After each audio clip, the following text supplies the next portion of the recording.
Welcome to the Inner Fire Climbing Podcast. I am Jesse Firestone. My guest on the show today is Ethan Salvo. I had the fun experience last winter of briefly helping Ethan train for a trip that he was taking to Bishop to try Lucid Dreaming. And I thought it'd be fun to have him on the show now that he's back from that trip to just chat about his experience of trying that boulder. And we got into a lot of other stuff along the way as well. Ethan is a thoughtful and humble guy, so talked a lot about personal growth and psyching yourself up to try truly hard while living in a Subaru for several months. Got into a lot of technical and tactical nuance of trying two moves for several months. We talked about his future goals, doing all the best and hardest climbs in Squamish of every discipline, some future projects in Squamish. Talked a lot about skin management and tactics, the ups and downs of road life, why Ethan isn't really that into flashing boulders, even though he flashed one of my hardest red points. It's good for the ego to talk to a guy like Ethan. We also kind of did a masterclass in Northwest weather conditions for climbing. At one point, there's a bit of background noise here, but if you just hold on, it does get cleared up in short order, and I wanted to leave the whole conversation in there. If you're enjoying the podcast, I have a Patreon page where you can support it. You can find that at patreon.com/jfireclimbing. Patrons get first dibs on AMA questions, can occasionally ask guests questions directly, first dibs on merch, and lots of other coaching content and goodies from me. So head over there if you'd like to support the show. All right, on with the show. Okay, here we go. Ethan Salvo, welcome to the podcast. Thanks for having me, Jesse. Yeah, stoked to chat. You're my second Ethan in 4 guests. Whoa, high ratio. Strong Ethan contingent showing up on the podcast. Was it Pringle first? Yeah, I just talked to Ethan Pringle. Damn, he beat me to it. Yeah. Well, you were down in Bishop crushing it, so you didn't have room for podcast. Yeah, absolutely. It was kind of in a whole different world down there. Yeah. And maybe I'll just kind of briefly introduce why I wanted to have you on the show, which is towards the end of last year, we exchanged a few messages on social media, and then you reached out to me because you were going to Bishop and you wanted to talk about trying to climb Lucid Dreaming. I think you said you would maybe be down there for a month or two. I'm pretty sure that you were down there for like 5 months or something. Yeah, quite a bit longer than anticipated. So I was excited to kind of just chat to you about how that trip went and lessons learned. And obviously there's a whole bunch of other stuff we can talk about, but I feel like lucid dreaming is a really interesting thing to talk about. But maybe I'll let you decide how deep we want to go right off the bat. So how was your trip to Bishop? God, it was I don't know, it was kind of just not what I expected in a way.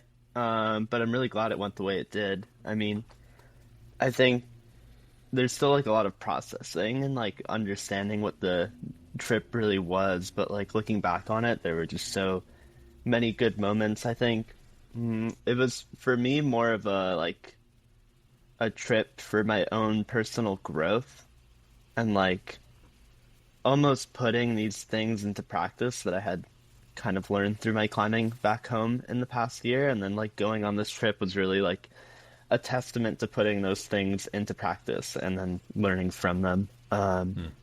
So I'd say like my climbing maybe wasn't what I had wanted it to be, and I'm okay with that because I felt like I had kind of given it everything I could.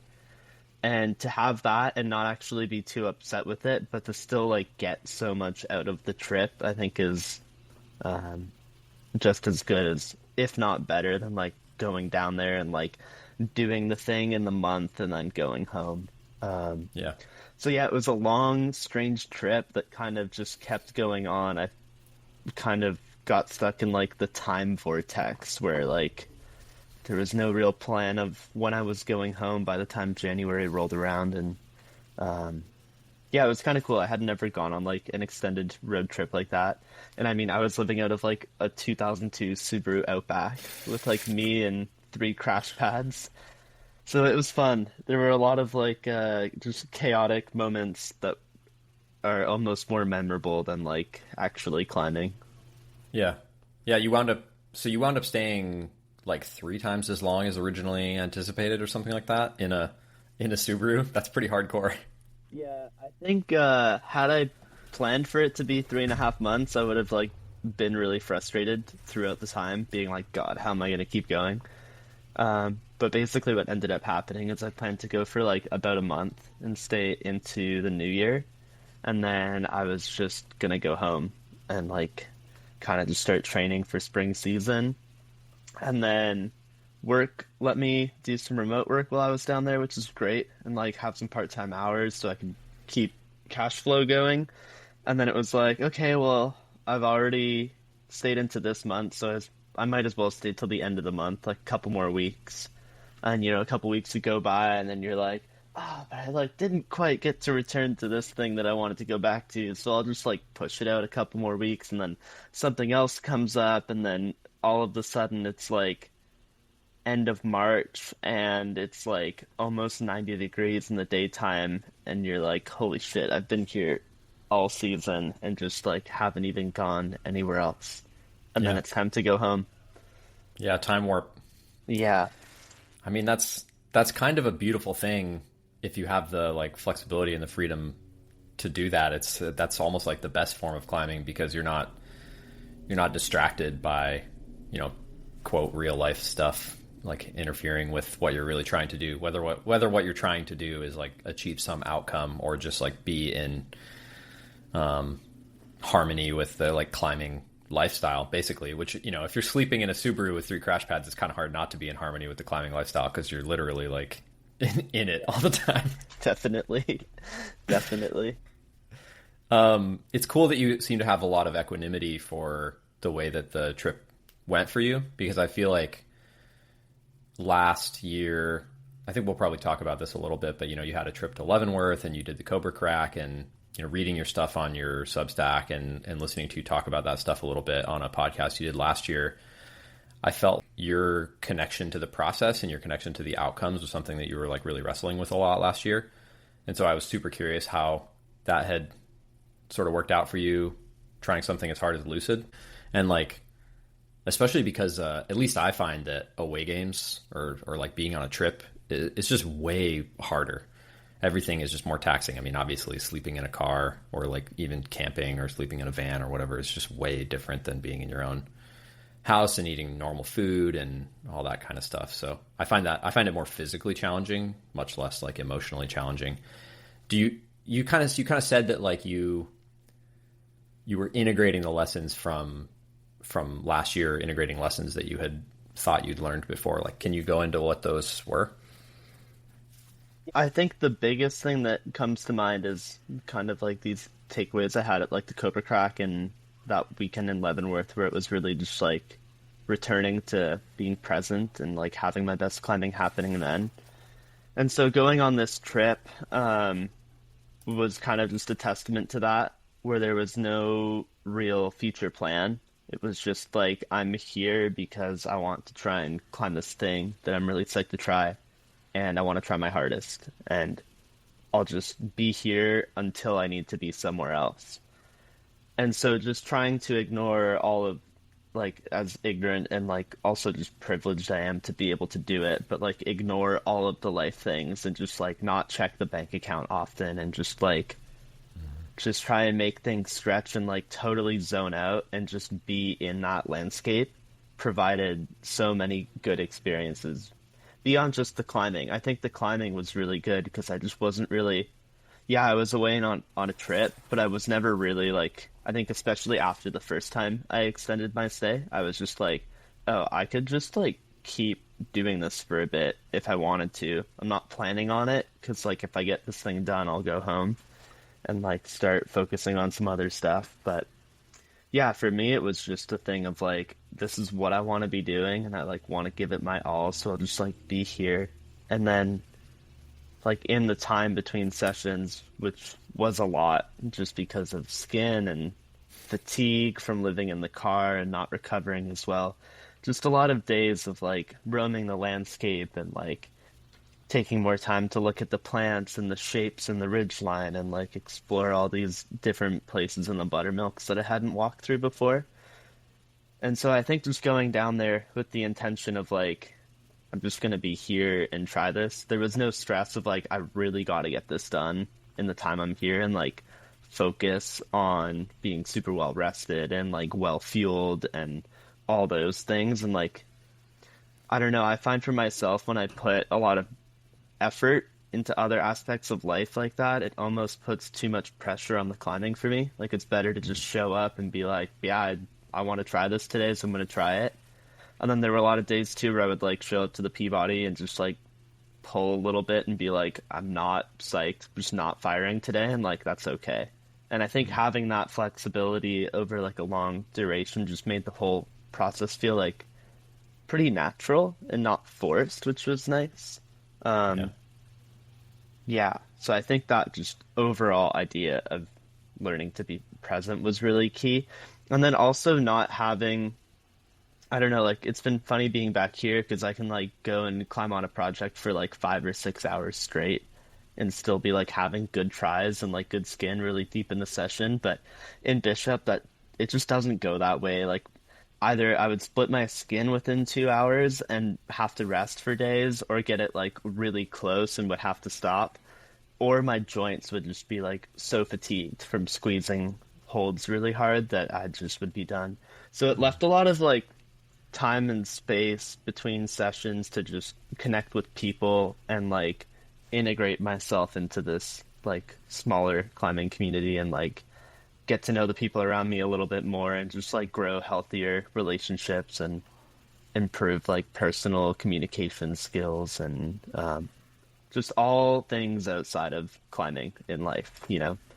Yeah. And I think that was only possible because I was just focused on like being there and not mentally elsewhere, like focusing on the boulder or like putting pressure on like doing the thing. It was kind of just this idea of like, I've had so many like really grand experiences through trying something for a really long time that's like at my absolute limit.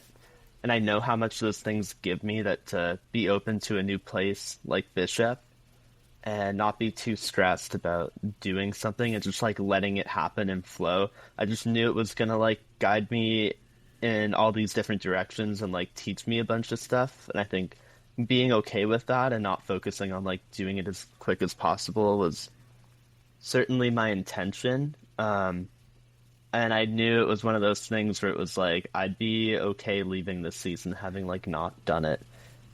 Because like to me, there's so much that I got out of this. It's probably going to be harder to communicate it on social media or like to sponsors and be like, yeah, I just spent like 3.5 months and like didn't really climb anything.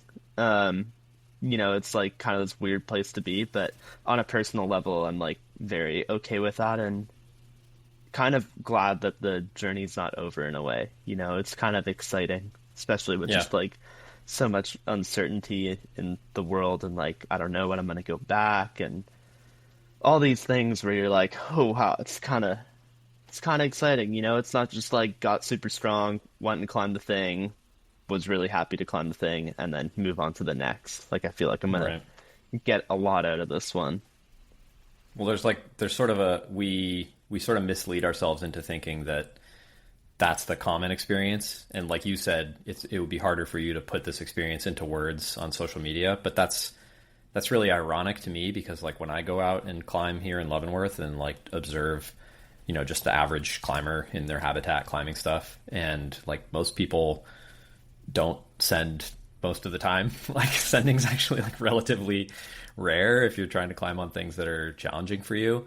So, one would think that not doing your project for a few months would be like the most relatable experience, but it's a lot harder to characterize it, even though it is like a process of learning and a process of growth and stuff. I think we all want that, but maybe the algorithm doesn't want it quite as much as we want when we actually like take the time to reflect on what it is we're trying to get out of the process. I was really curious, like trying something like Lucid that's just so punishing on the skin and on the fingers. Is it does it feel like different than trying to gear up to try something hard in Squamish? Because obviously, like really hard climbing in Squamish is still fingery, but you know, when you talk about that process of like walking around the buttermilks and kind of communing with nature and like observing things and getting into the natural beauty of it, which I really relate to. That's my favorite thing about the buttermilks. I don't actually like the climbing in the buttermilks all that much personally, but like when I'm in the forest in Squamish, it's a very natural switch to be like experiencing the forest and like looking at the mosses and like taking deep breaths and like hearing the birds right into like trying a really hard boulder. But in the buttermilks, I feel like it's very jarring and like sudden because the climbing is so intense and can be so painful. Did you experience that a little bit, that it was like a tough transition to go from like, oh, I'm like experiencing natural beauty to like, now I'm putting all of my force into this quarter pad mini pinch, to use Daniel's words? Yeah, definitely. I think that was like a big learning point and something that didn't come right away. Like, I guess there's a lot to unpack. I guess on a physical level, like beyond the mental side of it, because I feel like it really is more of a mental thing. But yeah, Bishop to me is like a lot harder to climb hard than in Squamish. Like the holds are really sharp, your joints get really tired, you can't try stuff as much, and like there's a little less finesse to the climbing there. Like the tricks that I would apply here still do apply in Bishop, but they don't make as much of a difference as they may here. So it really comes down to just like having to try really, really hard and like pull really hard, which I kind of enjoyed like learning how to do that again. I feel like so much of my ethos with bouldering at my limit here is really trying to be in this like almost like mind out of my body experience, like dancing up the wall in this total effortless flow and everything connects and you kind of just go and pull on and you execute. Doesn't happen at all in Bishop, like especially when you're like trying a two move boulder. It's so painful that it's like hard to not be in your body and like feeling everything all the time. And it's also just like requires you to be pulling as hard as possible. If you're not pulling as hard as you can on Lucid, you're just not gonna have a good try. So learning how to do that again was really interesting. And then towards the end of my trip too, I had just like started learning all these little tricks that kind of worked for myself to get me in the right headspace. And like returning to music was like a pretty big one for me. I've been like really tried to remove music from my climbing and just like technology a little bit more to be in the natural space and outside, but learning to navigate this balance where for me it was like, okay, like the while I'm warming up in the buttermilks by myself, like I'm just gonna throw in my AirPods and I'm gonna like blast some like really aggressive metal and just like mentally be prepared to like feel the pain and like go on this masochistic journey under the grandpa and just like kind of hurt and be okay with it. So there were all these like little things that kind of got me into the right headspace to try it, where like, yeah, my sessions at the end of the trip were mentally definitely my best, where I was showing up like ready to give it everything. But sadly, that just didn't line up with when conditions were best and like a few other factors. So I think it was a really good learning process for like what to do when I go back. And also just I think for like climbing here, just learning how to try hard and like sometimes you just need to like bear down and just like try and rip some holds off the wall, you know, Yeah. like you got to get a little bit nasty with it and it can't always be this like beautiful harmonious thing, at least mentally, you know. I think like to the spectator it can still look like this really beautiful moment and like total flow, but mentally it's just totally like, gah, really wanting it. Yeah, full try hard. I feel like that's something that's gotten a lot harder to for me to capture as I've gotten older, is like I just used to default to wanting it so bad, and like, you know, from like the first boulder that I did of the day, like bleeding out of my fingertips was like on the table. You know what I mean? It was just like I'm ready to do whatever it takes to send this like warm up, basically. Like, and that's something that I've, in some sense, I have to work harder and harder to like recapture that kind of sensation or that willingness. And I think going places like Bishop and Waco Tanks and Joe's Valley, like places that are just more overtly physical, like really helps me kind of tap back into that, because climbing in Northwest Granite, like you said, it is very flowy and like out of body. And I think you're so much more in tune with the whole system and so much less focused on like what's happening with your fingers and like max power output. But for sure, you raise a good point that like, music has been scientifically shown to increase power output, and it's almost like the higher the beats per minute, the more it increases your power output, I'm pretty sure. So like, you really do want like the most aggressive music you can have. And lately too, the last maybe 3 years or so, I've really realized, I think there's a trope of like people taking pre-workout or drinking a Red Bull or like drinking a Monster or whatever and like thrashing on the project. And I think that's really kind of silly if you don't have your tactics and your technique and everything all figured out. But if you do have that stuff figured out, like those things absolutely increase your power output, right? It's like, for me, it's actually been really helpful when I like need to try hard and bleed through my fingers a little bit more. A Red Bull and some music really does the trick for me. Kind of. I'd like wake up in March at like 7 a.m. and I would just drive my car down to the Peabody lot so I could make breakfast there and like stare at the rock, like mentally preparing, and like be making breakfast, have some gulch, just blasting on my phone, just like really heavy music that if anyone walked by would kind of just be like, what the fuck? Like, it's 7 a.m, dude. Yeah. And I'd be there with like ibuprofen and caffeine, just like getting ready to just try. And yeah, it's like when you figure out your routine, it's kind of nice to have it and just follow it, and then you like show up ready. I think it's definitely kind of made me think about how to implement that here and what that looks like for this style of climbing. I think it's definitely not taking a lot of caffeine and like psyching yourself up to pull as hard as you can, but I think there's definitely this element of like learning how to adapt your processes to the style of climbing, and that makes a huge, huge difference. Yeah.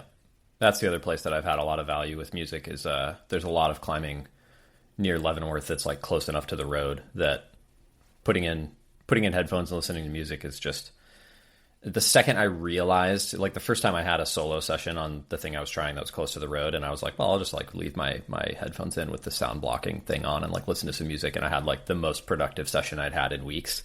And I was like, oh, I didn't realize how distracting the road noise was until I did that, and that was like how I accidentally kind of reconnected with it. I think how we started talking is I said something on a podcast about you being like an outlier for how fast your fingers had gotten strong, and you like messaged me and you were like, yep, which I appreciate. Do you feel like going down there in December, were you strong enough to do lucid dreaming like when you got there? Hard for me to say. Part of me like kind of does think yes. Like I showed up feeling in the best form of my life. And I'm still realizing I'm kind of riding that wave still. Like I got back here and was trying some stuff I've been trying for years and was just like, holy shit, like feel like a totally different person on the wall and can like pull so hard right now and like stay really engaged. And I think like a big indicator was the whole, like I was in Bishop January of 2024 for a couple weeks and like did the classic stuff I wanted to do and then tried Lucid a little bit too. And like never once got close to doing the jump move. Just was not strong enough, was not fast enough to do the move. And then this trip I drove 17 hours the first day, woke up in Carson City, drove 2 hours to Bishop, and the whole day I just felt fucked. I was like, yeah, not gonna climb. We're gonna get to town. Hamish, Quinn, and I are gonna like do a grocery run and then go up to the Milks and like chill, and then we'll climb the next day. And I like got to the Vons in Bishop and was just like, oh, I'm fucking so psyched to be back home. Or not home, be back here and just like, just dive in and like I want to just go pull and try hard.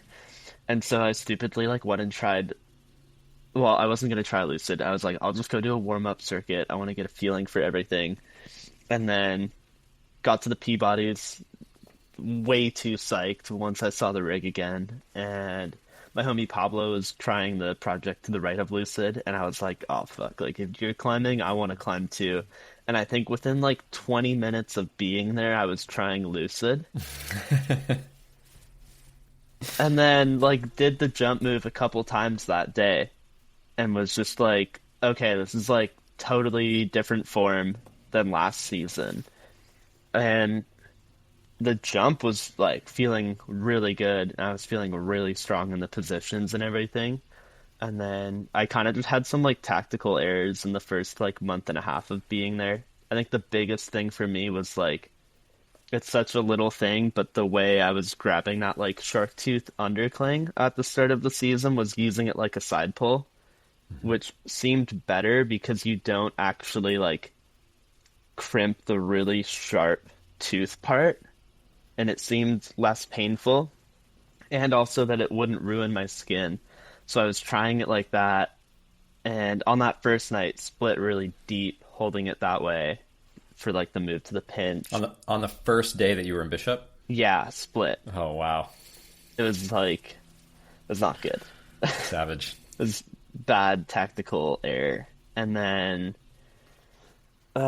like for 6 weeks kept trying it that way and was just trying to like do the two move link before I tried from the start and never did the two move link holding the undercling that way and just kept splitting my finger. At one point I had just like a massive hole in my tip because it had split and then flapped and it was just like messed up. Could not climb on the boulder for like over a week. And I kind of just gave up after that and was like, I'm gonna go to Yosemite with Pablo for a bit and then come back. When I came back, I was kind of just like, all right, I want to like do the other 13s and 14s that I haven't done here. Like that'll be fun to do and try some new stuff. And then some friends were there trying Lucid and they were all holding it like the full undercling way where you kind of wrap your thumb around the hold or like the sharp bit and started trying like that and it was just instantly way better, like way better, and never once did it like cut me like that or hurt very much. And then I kind of just had to like relearn how to do the moves, but it basically made like the jump and the move to the pinch way easier than this other grip. And I had a session where I like did the move to the pinch like 6 out of 6 tries or something and was just like, oh wow, this is like lined up, I just need to get here from the ground. Did the two move link and was like, boom, I'm ready. And then March rolled around and it got hot and my skin was messed up and like could really feel the fatigue starting to build up. Like was probably just trying it too much in February, feeling like it could go down. So I'd like to think if things were different and I like showed up in December knowing all of the things that I know now as to how to try the problem, I think I would have had like I would have at least been, sticking the hold from the ground and maybe like falling on the swing or something. I think it could have been pretty close early on. Yeah. But in a way, I think I'm just glad it didn't go like that because I just got to stay for so long and like learn so much from it too. Right. Right. It's interesting to me because like even more than most people, I feel like you, because you're a physical outlier. And I think when I started my podcast, I was like, I want to be careful about when I talk to physical outliers, because sometimes it's hard for people who are so strong to understand like what it is that's actually making them good. But that's something I appreciate about you is like you put a lot of effort into thinking about the other aspects of it, and you're very public about that stuff. And it's almost like the emotional and tactical and technical lessons are just very clear because you maybe weren't as physically limited as some other people may. Well, as pretty much every other person would be when they're trying something like Lucid, really. I'd almost like, I think it's actually the opposite. Because I climbed on that boulder with a lot of people that are way stronger than me. And they just wouldn't think about all the things I'd be thinking about. Like, they're just like, show it like Adam. When Adam came out, he like did Lucid like pretty casually within a couple days. And you're just like, damn, you're just on like if I was at that level, like man, the things could Yeah. try and do. But I also wouldn't be thinking about all these other little things, you know? It's kind of this. Well, there's always a more outlying outlier. That's a good point. And somebody, I mean, Adam is definitely like, when I think about finger strength, for sure, seems like one of the most kind of absurd examples of just like the genetics on display, and obviously like hard work and stuff too. But that's super interesting. Is there anything that you think you could have done to figure out that lesson about the undercling earlier in the process, or did you just need to see other people trying it a different way? Be stubborn. Okay, Yeah, it was stubbornness. 100% that. Yeah, because Keenan and Katie tried it a little bit like that because they had like messed around with that method in the past a little bit, and then I was like, no, it's not the way. Like, it makes the bottom harder, and like, it seemed so sharp, but it was just like this belief I had in my head that it didn't work, and also like most people that have done the problem have done it with this more side pull grip, and I was just like, oh, that seems like nails. And then once I tried it, I think it was so like that whole season I had been hanging out with Pablo. We would just like go to the Peabodys together and like try our things.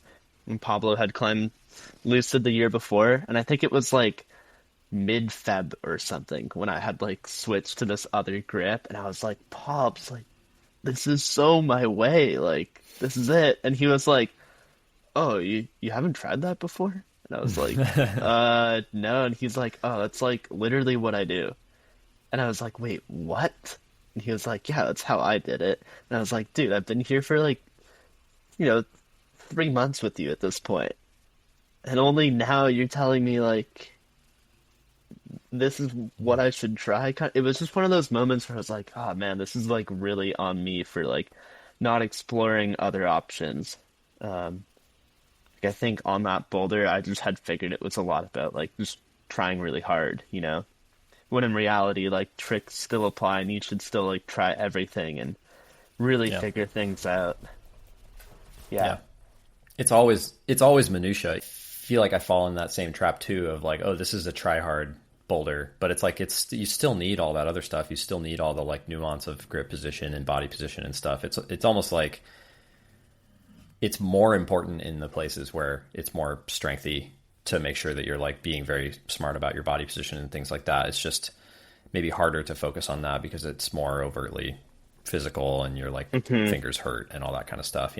You're like, oh, I'm holding really small holds, therefore this must be all about finger strength. But like, of course, same rules apply as anywhere else, right? I think there was this thing too with it where like the way that I ended up using the hold with this undercling way, you really only get like your front two fingers on really good, and then your back two are like garbage, and you're kind of just like wrapping your thumb on the hold too. And I was just like, oh, I know I'm like really strong when I have like all of my fingers on a hold evenly. So like this grip feels tweaky and weird and awkward. Like all of these signs that made me think this is not going to be good. And then once I started trying it, I was like, wait, I literally just hook my thumb on the edge of the hold and just like pull with my thumb, which is like one of my strong suits, just like the 5-finger crimp. And that was it was just one of those things where like you figure it out and you're like, oh my God, what was I doing this whole time? Like, I mean, thumbs are filthy strong too. It has so much musculature that fingers don't, and like, it's wild to me when I watch people who climb really hard, like not using their thumb, or like people who just climb and like that's my wife. Like she just uses her 3 fingers. She like doesn't use her pinky or her thumb. I'm like, man, imagine how hard you'd climb if you're using more than 60% of your digits. Totally. That's wild. I've been spending a lot of time at a problem you did last fall, Penrose, with our mutual friend who's trying it. I don't think he wants me to mention his name on the podcast, so I won't. Definitely not. I was shocked at just hanging out with him at this boulder, and like I think I've been at the boulder with him maybe 6 times, and I've actually tried it like 2 of those times or something. And so the other times I'm just there absorbing beta and like asking him how he grabs things, and I'm like climbing up on the ladder and touching the holds and everything. And something that has kind of like blown my mind, I think, because I've done a lot of hard climbing on granite, but I've done a lot of like, open-handed like slopers where you find the grains and like, lots of edges and loafs and stuff like you get here in Levy, but Penrose is just so, the holds are small and not uniform, which I think you wouldn't really get from watching a video.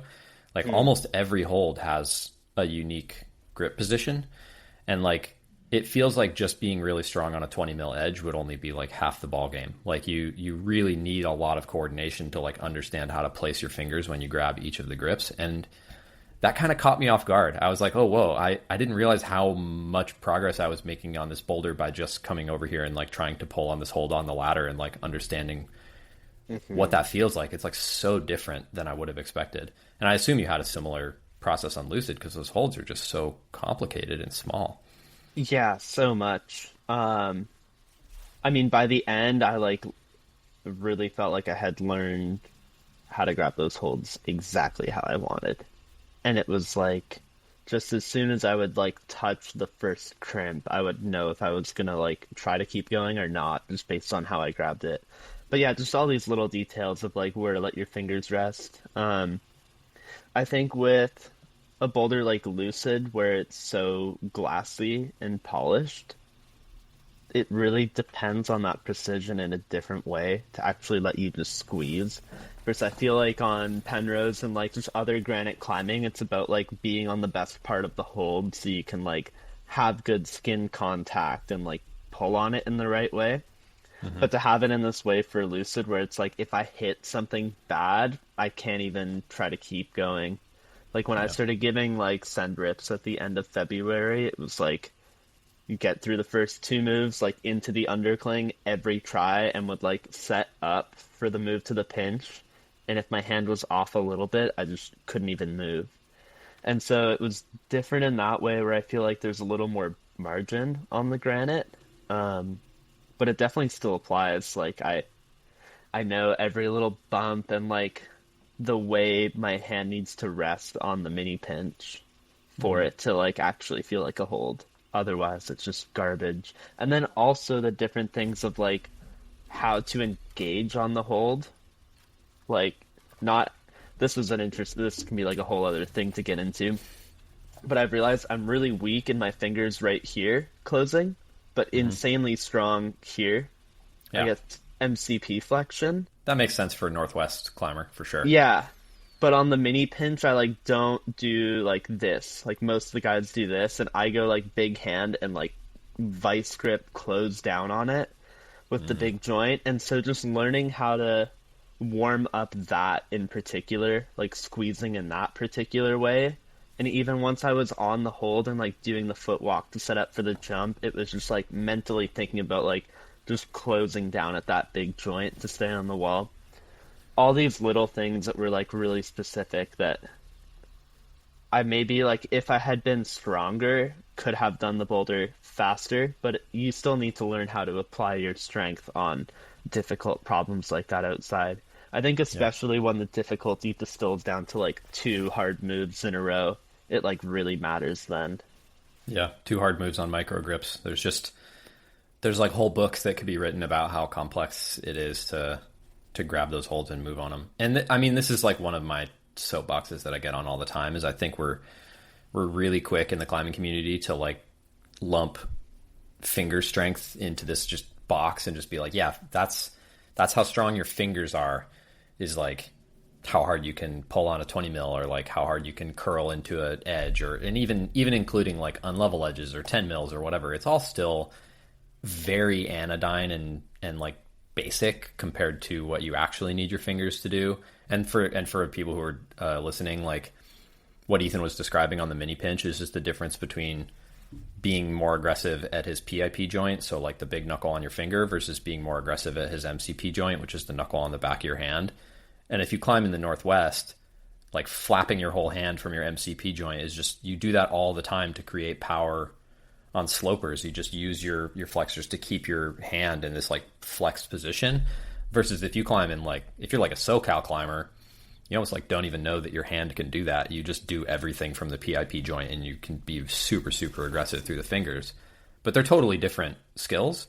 And the really crazy thing is both of those climbers could potentially create a lot of force on a 20 mil edge without really knowing that they were using different strategies to do it. So you kind of have to learn that lesson by like trying to hold holds and do moves and understand like how to actually isolate those different parts of your hand, which is really tricky to learn in the modern environment for sure. Yeah. Did you do anything different to deal with your skin? Because a couple times you sent me pictures and like posted pictures on your Instagram, and your skin was fucked, dude. Yeah, it got really bad.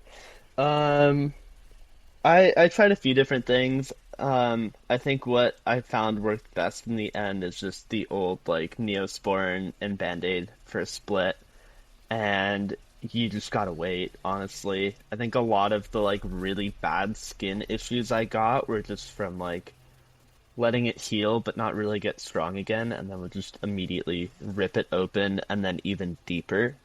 So I think kind of just same old things that you'd normally do.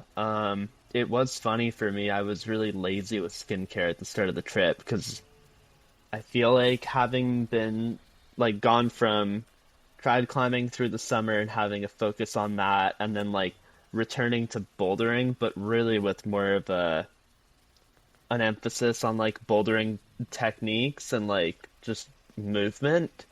I kind of forgot about a lot of tactical things and like how much time I would spend on my skin every day and like all these little things. And I just like barely, I don't even think I had sandpaper with me like the first week of the trip or like razors or anything. Like I was like not doing anything to my skin. I just became really lazy. And then once it started getting bad, I was like, oh, I've like really got to stay on top of it. And so like, I don't have one nearby, but like I like super glued sandpaper to all of my lighters, so I always have a file with me. So like I'd always just through the day be like keeping an eye on skin and like have a razor with me if I need to like trim any skin back. But my biggest issue down there was that like it's just so dry. Like and I have pretty sweaty skin living here. I mean, it is really humid, so it makes sense, but like I use anti-hydral products like pretty regularly to keep my skin in shape for climbing outside here. And down there, like no amount of moisture could make my skin not glassy. Like I remember through January, every night I think I would take Rhino Split Plus and just lather my hands in it like so much and then put dish gloves on so that it wouldn't dry out and it would like keep my skin in this like moist, wet environment. And I'd wake up and my skin would be like soft and moist and I'd be like, yes, like I'm finally not gonna be too glassy for the holds. And then like after 2 hours of being outside, my skin would have just like instantly dried up and been back to glassy and would just crack and split right away. And I guess the other stuff was just like tactical things while climbing. I used a lot of the Rhino Spit spray, like a hydrating spray for my skin, and an insane amount of Tokyo Powder Boost. Like I brought 5 packs with me on the trip at first, thinking I'd be there for a month. And then by like early January, I had ran out, which was kind of crazy to use that much in that amount of time. And then had to like call work to ship me a bunch more down to the States so that I had it because I couldn't get it anywhere else. And there were just like all these little things that ended up coming together to make trying a lot more effective. But yeah, it was good just to like relearn skin tactics and like how to manage conditions. But yeah, it's really fickle down there. There were all these things too about like learning when the right time to try was, and like there's this balance between skin moisture and like moisture in the air that's really key for Lucid. So if it was going to be really dry, I knew my skin would have to be really wet. But then on the humid days, I could just like show up and just try. Like in February, there was a snowstorm that kind of dumped like 3 feet of snow in the buttermilks. And we like had a friend drive us up the road in a Jeep, got up there, cleared all the snow off the grandpa, and then we were climbing on it like the next day once the road melted out enough. And that whole week was amazing because the snow kept melting and there was all this moisture in the air. So like being in tune with what's happening around me and like knowing how to adapt for that was a pretty important part of the process too. Yeah, that makes sense. What do you think, like, early Ethan a couple years ago when you were, like, getting into climbing and you were like, wow, this climbing stuff seems pretty cool. What do you think he would think about you sleeping in the back of the Subaru with dish gloves on filled with lotion? Um, God, good question.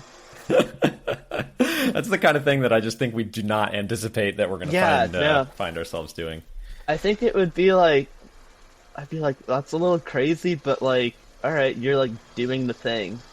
You know, Yeah. I had always known of like years ago when I was getting into climbing that this was kind of like something that There's people, some, like, there we yeah, go. Okay. had the window a little cracked, get some Oh, fresh sorry. air Okay. while it's not raining and humid. I think they're doing some lawn mowing out there.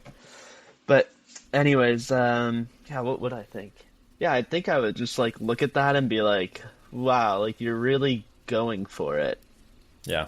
And this also just like wasn't my plan for the trip. I was initially gonna like sell my Subaru, get a minivan, and then like 6 weeks before I left, the head gaskets on the Subaru blew, and I had to do a bunch of major repairs and was basically like got my car back like 2 days before I was supposed to leave and was just like, I'm going in the Subaru and put a little bit of plywood in there for a bed platform and called it a day. That's But yeah, I hardcore. mean, even like me now is like, okay, yeah, I just like did the thing. That like, to me at least, just shows that I really give a shit about getting out there. It's not Yeah. like I had a friend who was like gonna come down in February and was basically like, I don't know if I'm gonna come. Like, I don't own any camping gear and I don't want to drive down and I don't want to camp. And I was like, dude, you know so many people around you that could lend you gear. You have a car you can drive down. I have cooking gear. Like you can just come out and just like if you want to be here, you got to do whatever you can to be here then. And it was yeah, for me just kind of felt like that. It was like I want to be in Bishop, so I'm just going to do whatever I need to be there. And so yeah, living out of the car and like figuring out how to cook in a Subaru, turns out you can't really. You got to cook outside the whole time. And how do Yep. you cook outside when there's 60-mile-an-hour winds at night? Like, what do you cook? What do you do? Just all of these things that were all these challenges I didn't expect, but were like kind of fun to encounter in a way. Not fun in the moment and really frustrating a lot of the time, but kind of just looking back on it, you're like, yeah, okay, like this I don't know, it just feels like I still have that fire in me of just like I really love climbing and like if I need to go live out of my car for a little bit to do it, then like I'm gonna do it because I love climbing, not because I love living out of my car. I think there was an element to it that I really enjoyed of like having things be a little bit more minimal and bare bones and just like being outside all of the time. Um, but yeah, to me it was just like, okay, like yeah, I really care about this and I'm just gonna like try hard. Yeah. Yeah, there's something that I can really respect about that for sure. About the like the willingness to just be like, well, this is like what I feel like I have to do in order to achieve this thing. So, and I mean that's really being an athlete in one sense is just being willing to be totally what other people would consider unreasonable, you know? Like sleeping with dish gloves on or like there's like old video of like Daniel Woods putting dish gloves on and like In the duct taping them shower, shut yeah. to take a shower. I don't even, maybe that's from the Lucid Dreaming video. I don't remember what video I that's think that from, was but from Exposure, which was Lucid Dreaming was it? in the That's process, I pretty, think. that's pretty Yeah. funny. Spot on. Yeah. Yeah. Yeah. I'm way more a creature of comfort these days. Yeah, I mean, even myself being back in a home now, I'm like, whoa, this is pretty chill. Yeah. Like, feel so rested and recovered every day. Totally. We go on a trip to like, when we went to I spent most of the summer in Squamish last year and I like brought my espresso machine Yeah. with me. I'm not going to like not bring my espresso Yeah, machine no, totally. if I'm going up there for 2 months. Yeah, it's nice to be rested and not like waking up in the middle of the night because there's another mouse inside of your vehicle and you're like, oh, like, Yeah. did our mutual friend tell you about that with his truck camper with the hole in it and they just kept Oh. getting in every Oh night? God. No, I had that when I used to own a van and I also I can relate to the Like my van was like I had the whole kitchen in the back. You'd like open the back doors and like pull Okay. out a thing, and that's where my kitchen was. And so yeah, cooking in 60-mile-an-hour winds, and I would like sometimes like have to rig a tarp over the doors so that I could like cook because it was like pouring rain, and Yeah. I'd be like, oh, I'll like treat myself and get a piece of salmon, and then you cook a piece of salmon, and then you like go to sleep, and you're like, huh, my sleeping bag and all my clothes now smell like fish. So that was a interesting choice that I made. Yeah. And I had a mouse a couple times, man. It's the worst. It's the absolute worst. Dude, they terrorize you. It was horrible. Yeah. Yeah. I had 2 mice in a vehicle for like a week straight and would set 8 traps every night, and like none of them would go off, and all the bait would be, and it was just became so frustrating. It was like, I'm not recovering now because of this stupid mouse. I can't catch the stupid mouse. Like, you're just like, man, I'm fucking over it. I want to be back in my bed. Like, I always felt like it was like I mean, to go back to what you're saying about like trying to feel like you're harmonious, and like getting used to the environment and everything. It's like you get these stark reminders like, oh yeah, actually this isn't your environment. This is the mouse's environment. You are an interloper. And like, yeah, it almost feels karmic in a sense of like, oh, I'm angry at this mouse for like being in my shit. I think I was in Utah, and maybe when I was in Arizona, I had a mouse in my stuff, and like I definitely remember climbing really poorly because I was sleeping like shit because I had a mouse in my van, and I was all pissed at the mouse, but I was like, well, really, like I'm in his space, it's not like it's not his fault that I have a whole bunch of good smelling goodies and I like parked in his home basically. Yeah, totally. But I also set traps. I'm not that compassionate, unfortunately. Sorry. I had a hard time dealing with it. It just ruined my day the day we caught the mouse with the glue trap. Horrible. Yeah, it's horrible. We had a mouse in our garage a couple years ago, and we used like no-kill traps, and I learned they're actually kind of I think they work a little bit better because there's just no way to get to the bait without it going into the trap, whereas with the snap traps it's like, anyways, we don't need to talk about this on a climbing podcast. Enough of the well, I don't know. There's a lot of scalers out there that might think about going to live in a car in the desert, and they got to be prepared. Peppermint oil, spray it on your tires. They won't get in. Ooh, nice. Yeah, because they usually climb up the tires to like get into wherever they get in from. Yeah. But if you put peppermint oil on there, they don't like it, so they stay away. So, Sneaky beta. Or pro just tip. get a barn cat to live with you in your Subaru. Dude, there were people that had cats in the milks in like their vans and trucks, and they caught so many mice. It was crazy. Sure. Yeah. Yeah, I'm sure. That's a legit strategy right there. So now that you're back, your fingers are stronger than ever. I feel like you're really connecting to the holds. I'm always a big fan of like trying to roll forward whatever I've just been doing into like the next project, to try to like capitalize on my momentum and stuff. What do you do after trying a 2-move crimp boulder for 3 months? Like, where does one go in Squamish? Well, apparently I'm trying to do a 16-move power endurance boulder at my absolute limit now. Don't know how that happened. Looks like it's going pretty well. I don't want to jinx it, but Yeah, I don't want to jinx it either, but I like came back kind of expecting to be like, I'm gonna boulder for a couple weeks and then just start like doing some endurance training for rope season, because I think a lot of my psych and focus for this year is kind of more on rope stuff here. And it was kind of like, yeah, I'll boulder a little bit and kind of get reacquainted with Event Horizon, but mentally I was really planning to try that more in the fall and maybe stay for like a good chunk of winter this year to try and get some good weather windows for it.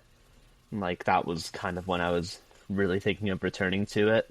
And then I came back and was just like, I'll just go have a session, and just like I've done the boulder like 3 moves in, but the first 3 moves are kind of some of the hardest and most physical, and I would like rarely do those moves, and then came back and like did the first move first try, super chill, and then like my next go climbed into the like V14 start and was like, holy shit, like it's kind of on, and there's just like this one move in the middle that's like kind of a red point crux, I guess, from climbing from the bottom, and like kept falling there and was like, ah, damn, like this seems like it would actually take me a little bit to like be at the level to like break through and do this move from the start.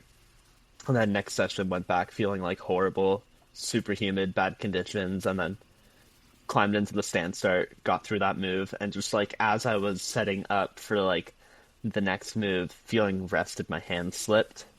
Just felt like really gross that day. So now I'm just like, well, shit, I feel like I at least got to try and do it this season. And I think I'm also like I was getting this with Lucid when you like start getting close on something and you're like, I just want to like show up and fucking try my hardest and like give it everything. Kind of where I'm at with this now. It's just was really unexpected to go from trying a 2-move crimp boulder to like a 16-move power endurance V16. It's like by far will be the hardest thing I've climbed or tried really, and it's like a totally different style from what I've been doing all winter. And I was also just expecting to like come home and just be like unable to heel hook. Like I just didn't heel hook like all winter. Maybe a little bit when I went to Yosemite for like a week, but otherwise I didn't heel hook, and I was expecting to come home and like kind of be humbled by the style and like get reacquainted with everything. And yeah, now I guess the momentum is really just carrying it into that and see if I can like get that done this season before it gets too hot. But really kind of in the same boat with Lucid where I'm like, I just want to give it my all, and if I come up short, then like there'll be another season. And then there's also some like other crimpy projects here that I'm pretty psyched to return to that I've tried in the past that I kind of want to go and have a feel for again. But it's kind of hard balancing my time right now between wanting to try Event Horizon and then having work and like getting out to other projects. It's a lot of relearning how to like be here and have that balance again. But Yeah. yeah, I think the psych for now is kind of just in finishing up the big rig, I guess. I'm always surprised, like, I think rock sense, or like back in the day, my friends that I would go in the backcountry with, we would call it like the spark, which is like where it's just some sort of undefinable thing that you get when you've been climbing a lot, especially when you're like on one of those kind of soul type trips where you're just like living in your car and climbing every day, or when you're like in the backcountry and you just climb every day because this is the time, you know, you can't really come back there, and you get really, really tired, but you just learn to connect to the rock in a much more efficient way than you can when everything is like going perfectly. And I feel like that is like such a hard thing to practice or to train. Like I don't feel like I can just climb 6 days a week at home and then suddenly I latch on to whatever that is. It almost has to be like a natural method to like get there, you know. But it's so cool when you have it, and I feel like whether the boulder is 2 moves or 16 moves doesn't even really matter that much to me. If I feel like I'm really gelling with climbing, then I'm really gelling with climbing, which is cool. And I mean, 16 moves is short enough that you can adapt to that in a pretty short timeline. So as long as your links are good, then you should be getting fitter on it, which is cool. Yeah, definitely. It was just unexpected because, like, for all of March, like, my psych for being in Bishop at that time was kind of just on the decline, but I had other reasons I wanted to stick around for the rest of the month, so I kind of just chose to stay. And I was like, oh, I'm not really psyched on, like, going back to the Swarm again or, like, anywhere else. Like, it's just getting hot and, like, I'm getting annoyed with trying to deal with these conditions. So I was just like, I'll just, like, wake up and, like, every day or 2 days I'll just go to Lucid and like climb on it for 2 hours and then like be done and not do any more climbing for the day. And it was just weird to like do very minimal climbing for like the past month and then come back and just feel like I'm in the best shape I've been for Squamish climbing ever. It's Nice. like, I guess I was just doing like, max effort repeaters for all of March, pulling Yeah. onto the wall and holding for a couple seconds. Low volume, high intensity, man. That's a great Yeah. training strategy. You know, you probably can't give something like Event Horizon like 15 tries in a day off of that kind of training, but No, definitely not. I don't know if you could anyway. That thing is so taxing. yeah. What are your you don't have to answer this, I can edit it out, but what are your like rope goals for the season? Because you already did Cobra Crack, Yeah, which is no, like, I you know. definitely don't mind sharing. I think I came up short on Dreamcatcher a little bit last season, and Cool. that's been kind of the sport thing I really want to do. kind of for this reason outside of wanting to do it, but like for me, doing that would also be like another step forward and just becoming a more well-rounded Squamish climber, and would complete this like silly goal I've had for myself of like climbing what I knew the test pieces in each discipline were when I knew about Squamish. So for bouldering, it'd be the Singularity, sport climbing, it's Dreamcatcher, and then trad climbing, it's Cobra Crack. And like to finish up Dreamcatcher would be really nice. And I think also just like put me on track for the fitness level I want to be at for this season. But the main thing I'm really psyched for is this trad project that Connor and I started trying on the Chief last year. There's this old aid line, and pitch like 3 or 4 of it is like slightly overhung, kind of like this wave of granite that's like 20 meters long and has these 2 seams running through it. But the seams are they're big enough to get gear into, but small enough that there's not really any finger locks, and it just makes for this like really physical narrow compression on crimps and like granite tech with some really hard boulders in it. Like, I mean, Connor would probably disagree because he just is so good in this style, but like the breakdown of the route to me from the bit I tried it last year feels like 13 plus, 14 minus climbing to like a bad rest, and then straight into like a V12 boulder, bad rest, 13 plus climbing again, and then like a hard V12 right at the anchor. And then you mantle onto this ledge, and it's not like a flat, it's like sloping. And I don't know, that pitch to me is just, I think, what I've been looking for in like rock climbing and wanting to get into trad climbing is just like something that encompasses all styles that requires you to be really well-rounded. So like having a good trad mindset and headspace and technique, having the sport climbing fitness and endurance, and being like a really strong bouldering too. Like climbing on that pitch kind of requires everything. So Connor and I are like really psyched to get after that thing this year. And then there's also like the Crack of Destiny up on Chief, DDA's like 514 finger crack that I think I'd like to go and have another like checkout session and just like see how I feel about it. I just thought it was too painful last year when I tried it. I was like getting nauseous on a fixed line while just top rope soloing because of how much pain I was in from the locks. So I think maybe I'll just go up there and like tape my fingers a little more, take an Advil or something. But I don't know, there's a lot I want to check out. There's just like all of these panels with like old aid lines that people have like talked about maybe being freed for a while, but in this way that it like would take someone at a certain strength level, but also like technical ability. And I think for me, like being at the upper end of strength level for climbing here, it'd be kind of cool to like venture out to these things and like see if I have the strength to do them, but then more so like build up my mindset and technical gains on them. So yeah, I think like those goals are kind of already enough. I made a little bit of a list when I was in Bishop, but the list was like way too long for me to even like take it seriously. I kind of just like wrote out every pitch that I was excited to go and try, and there was like 25, 513, 14, maybe 15 pitches on there where it's just like, okay, there's definitely not enough time for this, so I'm just gonna like see where my psych takes me and like kind of take it like 2 things at a time, have something on bolts and something on gear to try, and then when you do something, just swap it out. Cool. That's a good strategy. It'll be fun, I think. I'm looking forward to it, mainly because I need to be here and work this summer and like make money again, so I don't really feel like bouldering through the heat, so I'm just gonna get back on a rope and like get after it. Nice. Can we take a quick break, and then I want to talk about that. I want to talk about weather, because I know that was something we talked about getting into. Absolutely. All right, I'll be back in like 2 minutes. Sounds good. I'm gonna let the dog out. Thanks. Cool. All right, he's back. Yo. Could you hear his sleep yips a few minutes ago? I think a while back before you I noticed you had like muted at some point, and I was like, "What is that?" He was sleeping so hard, he was like, "Oh, whoa," you know, like in his dreams or whatever. My cracks me family up. dog used to do that too. It's pretty cute.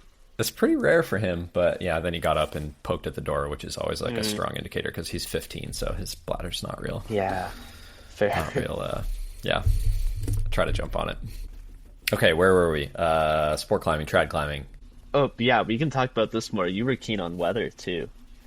Yeah, I was curious because like talking to you, part of the reason you started trying Cobra Crack, it sounded like, was just because you can get more reasonable conditions in the summer on some of the rope climbing than you can on the boulders, it sounds like. And I guess I'm curious, like, let's start all the way at the top, because I know you've been in Squamish for a few years, but you have climbed really hard in those years, so I feel like you know a thing or two.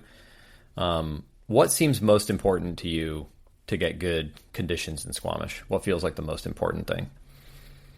Mm, showing up and trying anyway, I'd say. Ooh, Yeah, nice. Out of the box answer. I like it. yeah. Like, I don't know. I've had a lot of days where like you just end up like learning about these microclimates. Like, if it's gonna rain 40 millimeters tomorrow, but it's gonna be really windy as the wind picks up, I'd go climb in the room tomorrow because I know that, weirdly enough, the conditions at that time could be way better than a good warm dry day with like a light breeze, because there's this thing where like the dry air that's in the forest, when all the humid air kind of gets pushed in, that dry air gets like pushed into these pockets and stays there, and then you get better airflow going through an area like the room. So it's this weird thing where like it's actively raining really hard in town, but I'll be outside climbing and it'll feel insanely good.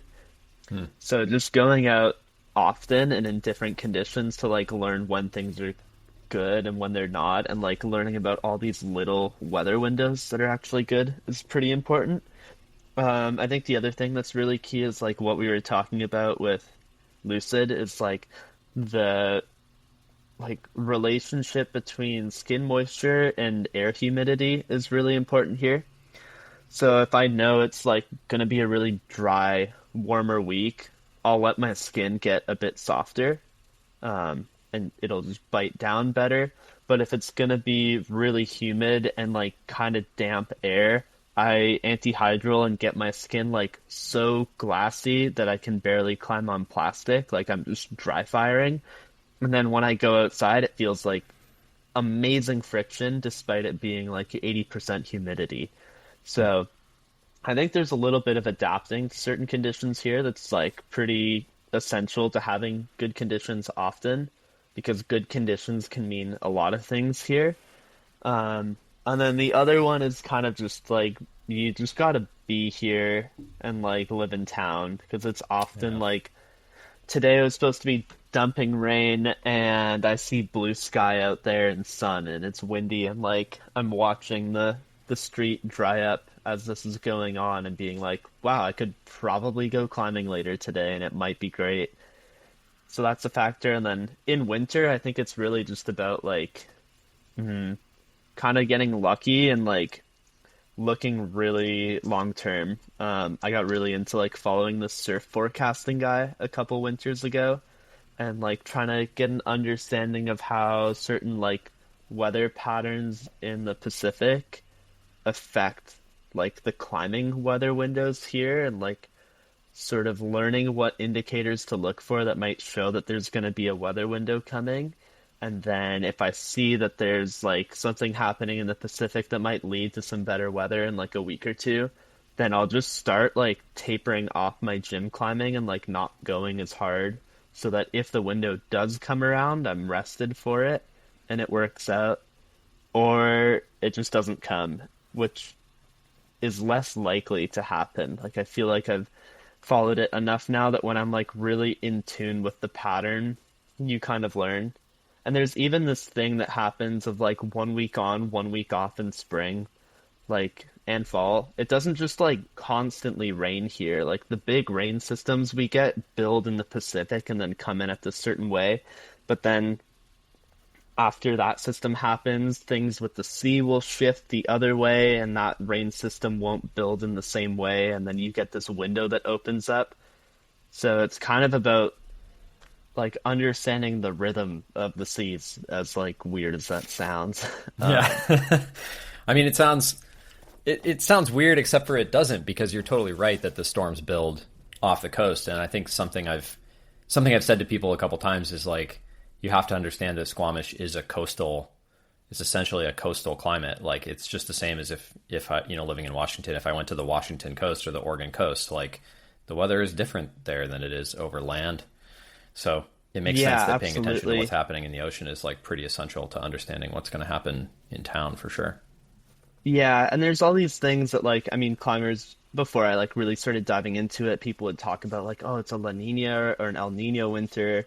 You'd be like, okay, what does that mean? And then like you start looking into it, and then you're like, oh, like La Nina winters tend to be better for climbing here. And then it's like, okay, well, how do I know if it's going to be a La Nina season, or like what are those weather patterns looking like with sea surface temperature anomalies, like jet stream direction and strength, like all these different things. And then you just start to know what to look for, and you're like, oh, like the trend of like sea surface temperature anomalies is like starting to dip going into January. So like come January, we might start to get some weather more in line with a La Nina winter. And then you start to look like you like get this pretty general idea of like in a month it might start to be generally better than what it is now. And then you can kind of look at other condition factors with that lens and be like, okay, I can see that it is actually starting to get a little bit better. So like my prediction's starting to form and be a little bit more correct. And like the closer you get, the more you find out what happens. But yeah, there are just like these certain indicators to look for. I mean, in winter here, Arctic outflows are huge. So when the jet stream hits Alaska and cuts really sharp down the coast, that means it's going to be really good up here and really garbage in California. There's this weird thing where it flip-flops. So like whenever snowstorms would hit us in California, I knew it would be amazing in Squamish, and you'd like check the weather and it would be like this huge, amazing weather window in Squamish, and it's like snowing and garbage in California.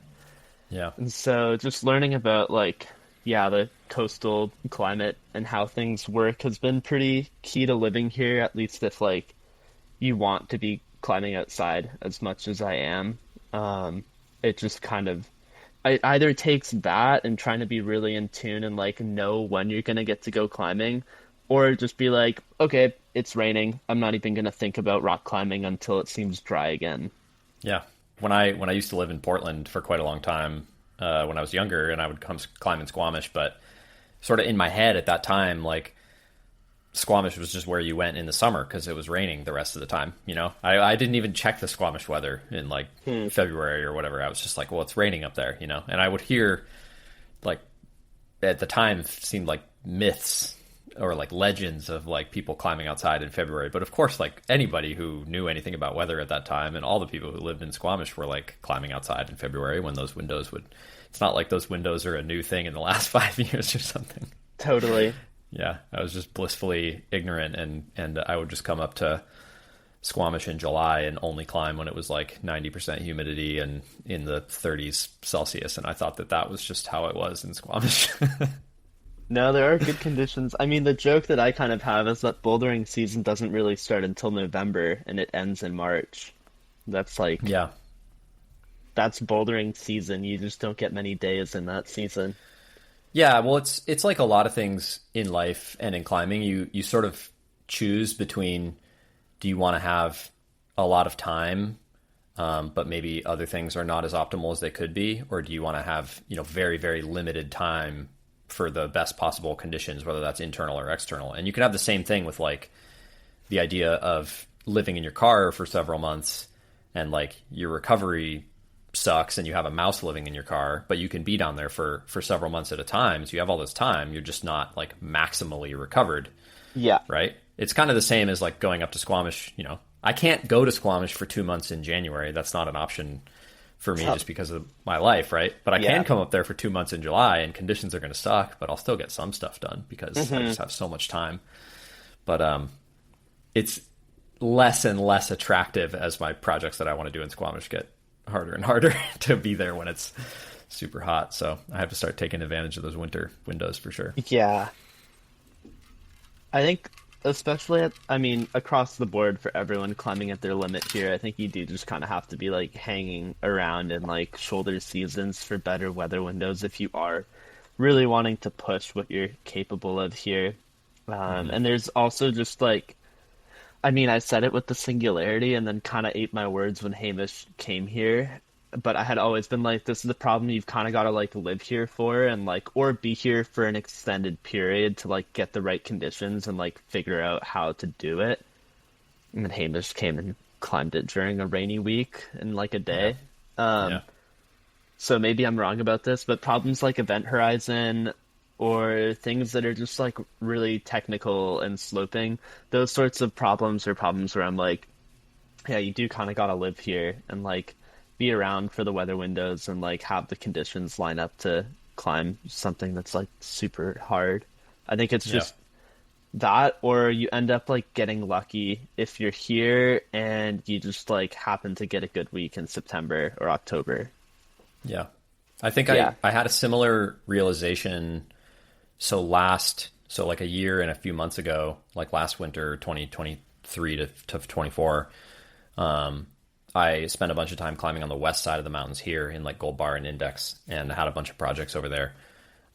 Because there was just this weird, I think people in the Seattle and stuff call it like the February fake out, which I think is a common term, but it's like a very consistent thing in the Northwest where like you sort of get a false spring, like a little window of good weather. And it was so good in 2024 that I was like, actually, instead of thinking about my spring Leavenworth season next year, I'm going to like try to peak for this little weird weather window and see if I can do some stuff on the west side. And I was doing quite well because we did get that window again in 2025, and that's when I popped Nice. my A4 this year, so I didn't actually get to Oh like do shit. what I wanted to. But it is interesting to me like that those conditions feel for climbing at your limit like much better than the conditions that you're going to get in spring or fall.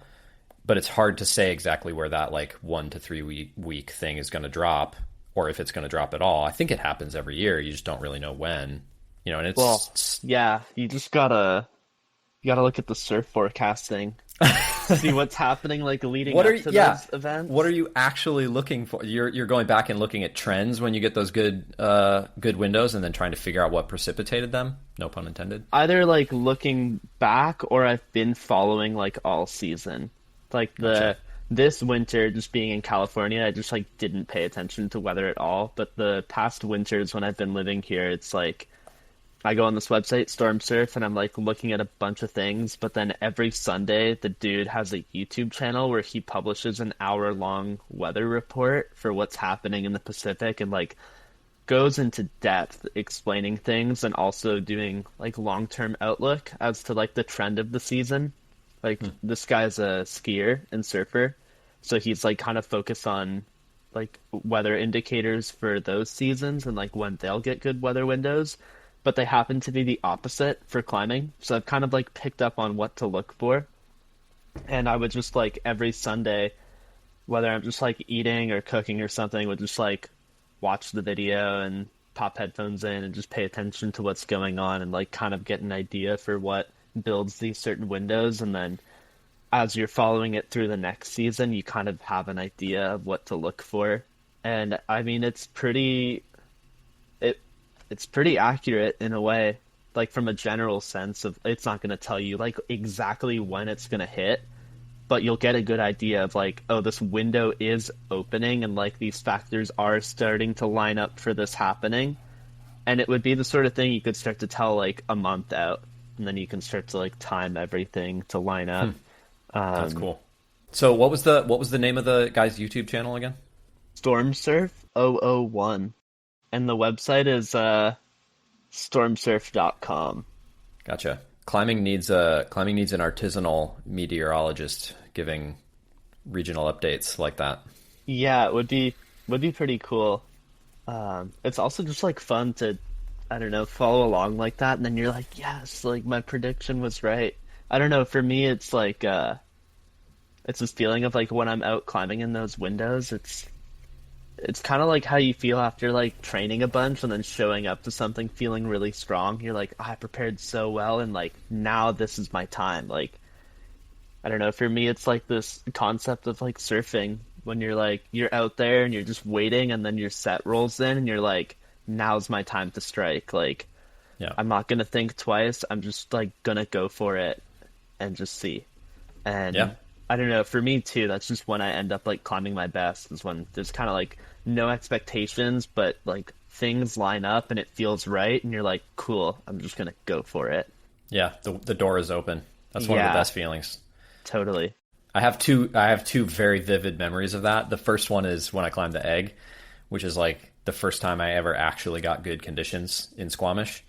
And like I think the word Squamish literally is like mother of the wind or something like that, isn't Yeah, it? exactly. Yeah.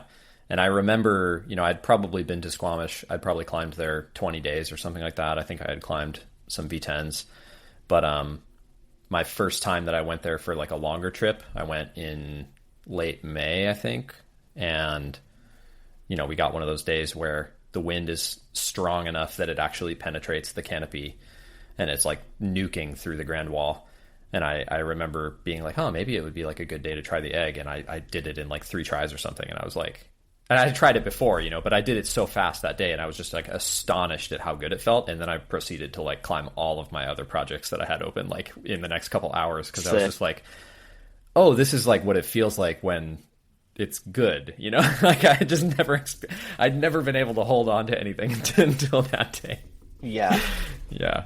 The other story I have of that is kind of similar to what you were saying about modulating your skin humidity based on what the weather's doing, except you saying like that you'll put a bunch of anhydrol on to get your skin so glassy that you can't even climb on plastic is like sort of my default. Like I have very dry, hard skin kind of naturally, which is really good until you go climb in Bishop or Waco, and then a week in Waco and I have like 9 splits basically. But I had climbed this problem in Leavenworth, and I was up climbing some other stuff at Mountain Home, which is like an area up on the hillside. It's like very open and windy and like dry up there. And I was kind of glassing around because it was so dry, and I was like, oh, maybe it would be a good day to be down in the canyon on this thing, Mad Bush, which is like nestled, and it's like tends to stay very humid in that little hole that problem is in. I'm not sure exactly why, but my skin was so dry and it was so dry out. I was like, oh, I should go try this problem. And I had probably tried it like 6 or 7 days or something. But within that one session, my skin condition and the external conditions were so good that I like learned the move and did the problem like just in that span. And the other sessions like leading up to it were enough for me to like know what to do in that good window. But really it's like, it was all just about like finding the right window, the right day for me to actually like make progress on the project, which I felt so good about. And I still feel good about it for myself, but you flashed that fucking problem. Yeah, to be fair, I think that was a bit of a fluke. It was also really humid that day. It had rained the day before. And I was like not even thinking of trying Mad Bush. It was just after I did the teacup, and he was like, "Oh, you want to go try Mad Bush? I still haven't done it." And I was like, "Yeah, sure, but like probably wet because it's been wet like the whole time I've been here." Like walked up and it was like bone dry, but like It was dry. it was like manky over there still, but like kind of breezy. It sounds like similar conditions to you, but I very much got lucky. I was like, remember just like pulling on, being like, "Oh, just like." Try, I guess, the intro moves because it seems like this bump thing is really hard. I just remember I like grabbed that left hand and just like the friction and contact felt like really good, and I could just like move my body wherever around it. Yeah, that's kind of the crux is making that hold not feel terrible. And I do feel like being experienced at climbing in Squamish probably would help a lot with a hold like that because it's borderline a non-hold. I remember walking up to that problem 10 years ago or whatever when Jimmy put it up because it's right in the parking lot basically. And I was just like, what are you even holding on to here? Yeah, totally. Yeah. Definitely a similar experience for me where I was like, had looked at it when I got there and was like, oh, okay, like this is way harder than I had imagined. Like people told me this thing was like nails, but like this hold seems heinous. Yeah. And then, you get the right conditions, right place, right time thing, and then it just feels good. Did you like, visualize it or like put a lot of effort into that flash attempt, or was it really just like a low key? It Yeah. was like so half-assed because I just wanted to go to I just wanted to go to Penrose, and I was just Mm. like, all right, well, sure, yeah, let's just try this quickly. And yeah, I'm like typically really bad track record of flashing. I don't actually know if I've flashed V10 or V11. I Wow. often like don't try to flash, and if I do, I'm just like, okay, sure, yeah, I'll just pull on and give it a flash go, and like don't actually try all that hard to flash it. But I guess on that one, like something just clicked and kind of lined up. I think it also just fits my dimensions really well, like having being a pretty average height to like fit in the box with your high foot, but also just having like massive arms that I can lunge at the hold. Like, Yeah. yeah, that was kind of a fun moment just to be like, oh, what the fuck? Like, I'm standing on. I remember like actually after the big move being kind of like, oh fuck, like it's on me right now, and this isn't exactly like easy jug climbing to the top. Like it's rounded over and it's kind of on you. Yeah. It's Yeah. it's definitely like slightly technical, especially if you're. I mean, I had the luxury of having climbed that upper part a lot of times, so it was a little bit easier for me. But it's cool that like from the perspective of putting a lot of your energy into thinking about how to get into flow and thinking about like what the different things are that help you get into flow for these different hard problems, that like flashing is an area that you haven't put a lot of like pressure on yourself or put a lot of like deliberate energy into yet, because that's a whole like thing that you have to explore still, especially if you haven't flashed V10 or 11. I know. Yeah, I feel like there's a lot to learn if I did want to become better at that, but yeah, I don't know. I honestly have like zero interest in like trying to flash harder problems. I feel like it really goes against where I've been with climbing lately, which is like really loving the process and like how much it teaches me. Mm-hmm. In a way, to me, I feel like if I do something first try, it just means that like I mean, I could be totally wrong here. Like, I understand the concept of like flashing being an execution and like I guess an example of mastery and styles and like yeah, just being able to execute things perfectly first try. Like I think that's cool, but I don't know. I like taking my time with things and like sitting around, really getting to know the like ins and outs of a problem, and then having my moment where I execute. Like I was Yeah. having a conversation. I guess it's kind of similar to like I my think you are approach describing to. flashing. I guess so. Um, I've like been taking a bit of a similar approach to like highballing, where I'm like not as interested in like the like glory and the experience of like going ground up a lot of the time, just for injury risk and like the mind games that it plays with me. I'm not interested in like controlling the fear when I feel like the fear is rationalized a lot of the time. And so for me, it's like I'd rather throw the rope off the thing, check everything out, feel the holds, know where to grab everything, feel the moves too. And then when I decide to go for it, it's almost this like moment of like performance and like execution too, but from a place of like more comfort and having this like intimate moment with the problem where you like know every little bit of it and can kind of like flow through it rather than like kind of guessing and just like making it work. And I feel Yeah. like in a way too, flashing for me starts to take me back down the like gamified section of climbing and bouldering that I like really came from, and I've really been trying to move away from that in past years, and I just think the interest in like trying to get better at flashing is not really there for me. I think what is of more interest is with rope climbing is like becoming better at onsighting, like Hmm. just trad pitches and like weird vert sport pitches is something that would be a skill where I really want to just get better. But I feel like bouldering's so concentrated that it's almost a different skill than like onsighting. Yeah.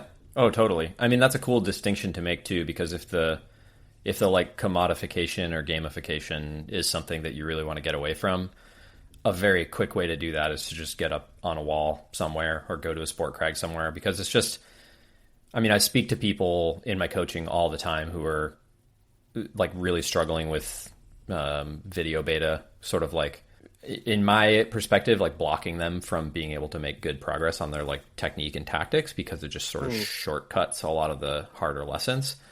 And I try to convince those people to sport climb pretty often because there's just not generally any video beta. You just have to sort of do all that stuff for yourself. It's much harder to work the moves.